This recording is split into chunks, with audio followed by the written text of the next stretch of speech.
Wauwatosa police investigating two separate crashes, both close calls that could have taken officers' lives. Yeah, in one case, a squad was seriously damaged. In both cases, police blame drivers for not paying attention.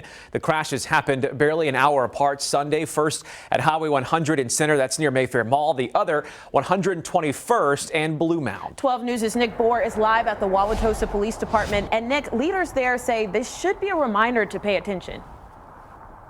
Right, certainly some scary moments for officers hearing those calls come in. You're about to hear one of those calls in a minute here. And in both cases, Wauwatosa police saying that drivers simply weren't looking at what they were doing. And they were one case slamming into a squad car with red and blue lights flashing.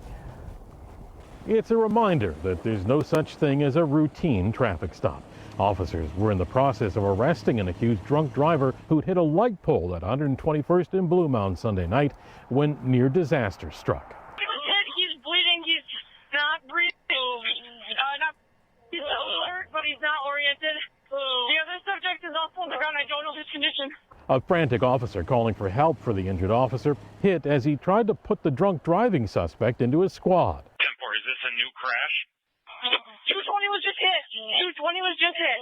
All squads available, respond to 121 in Blue Mound. The injured officer and the suspected drunk driver were taken by ambulance as the driver who hit them admitted they were distracted and didn't see the emergency vehicles until it was too late. This came just minutes after a squad was rear-ended during a traffic stop at Mayfair and Center, just about 3 miles away.